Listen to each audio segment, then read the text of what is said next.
Bus ದುರಂತಕ್ಕೆ ಕಂಬನಿ ಮಿಡಿದ CM Siddaramaiah. ಘೋರ ದುರಂತದ ಸುದ್ದಿ ಕೇಳಿ ಎದೆ ನಡುಗಿತು. ಕ್ರಿಸ್ಮಸ್ ರಜೆಯಲ್ಲಿ ಊರಿಗೆ ತೆರಳ್ತಾ ಇದ್ದ ಅವರ ಪ್ರಯಾಣ ಈ ರೀತಿ ದುರಂತದಲ್ಲಿ ಕೊನೆಗೊಂಡಿರುವುದು ವಿಷಾದನೀಯ. ಅಪಘಾತದ ಬಗ್ಗೆ ಸೂಕ್ತ ತನಿಖೆ ನಡೆಸಿ ಕಾರಣ ಪತ್ತೆ ಹಚ್ಚಲಾಗುವುದು.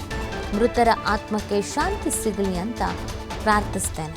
ಅಪಘಾತದಲ್ಲಿ ಮಡಿದ ಕುಟುಂಬಸ್ಥರ ದುಃಖದಲ್ಲಿ ನಾನು ಭಾಗಿ. ಸೋಷಿಯಲ್ ಮೀಡಿಯಾದಲ್ಲಿ ಸಿಎಂ ಸಿದ್ದರಾಮಯ್ಯ ಈ ಒಂದು ಪೋಸ್ಟನ್ನು ಮಾಡಿದ್ದಾರೆ. ಸಿಎಂ ಕೂಡ ಈ ವಿಚಾರಕ್ಕೆ ಸಂಬಂಧಪಟ್ಟಂತೆಯೇ ಪೋಸ್ಟೊಂದನ್ನು ಮಾಡಿರುವಂಥದ್ದು.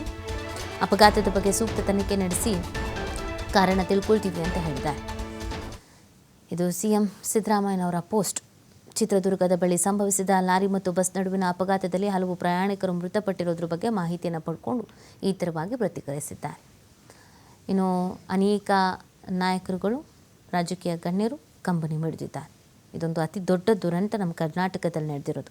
ಇತ್ತೀಚೆಗೆ ಬಸ್ಗೆ ಬೆಂಕಿ ಬಿದ್ದಿದ್ದು ಆಂಧ್ರದಲ್ಲಿ ನಡೆದಿತ್ತು. ಅಲ್ಲೂ ಸಾವು ನೋವು ಸಂಭವಿಸಿತ್ತು. ಕರ್ನಾಟಕದಲ್ಲಿ ಇದೀಗ ಅದೇ ಥರದ ದುರಂತ. ಬಟ್ ಇದು ಅಪಘಾತ ಆಗಿ ಬೆಂಕಿ ಹೊತ್ಕೊಂಡು ಬಸ್ ಬ್ಲಾಸ್ಟ್ ಆಗಿರೋದು. ಗುರ್ಲುತ್ತು ಬಳಿ ಭೀಕರ ರಸ್ತೆ ಅಪಘಾತ ಪ್ರಕರಣ. ಸಂತಾಪವನ್ನು ವ್ಯಕ್ತಪಡಿಸಿದ್ದಾರೆ ಡಿಸಿಎಂ ಡಿಕೆ ಶಿವಕುಮಾರ್. 15 ಜನರು ಮೃತಪಟ್ಟ ಸುದ್ದಿ ಕೇಳಿ ತೀವ್ರ ಆಘಾತವಾಗಿದೆ. ಮೃತಪಟ್ಟವರಿಗೆ ನನ್ನ ಸಂತಾಪಗಳನ್ನು ತಿಳಿಸ್ತೇನೆ. ಗಾಯಾಳುಗಳು ಶೀಘ್ರ ಗುಣಮುಖರಾಗಲಿ, ಇಂತಹ ದುರಂತಗಳು ಮರುಕಳಿಸದೆ ಇರಿ ಅಂತ ಅವರು ಕೂಡ ಟ್ವೀಟ್ ಮಾಡಿದ್ದಾರೆ. ಗಾಯಾಳುಗಳು ಶೀಘ್ರವಾಗಿ ಗುಣಮುಖರಾಗಲಿ ಮತ್ತು ಇಂತಹ ದುರಂತಗಳು ಮರುಕಳಿಸದೆ ಇರಲಿ ಅಂತ ಟ್ವೀಟನ್ನು ಡಿಸಿಎಂ ಡಿಕೆ ಶಿವಕುಮಾರ್ ಮಾಡಿರೋದು.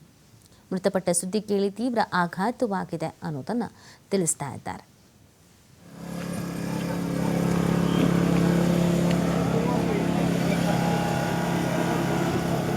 ಎಲ್ಲ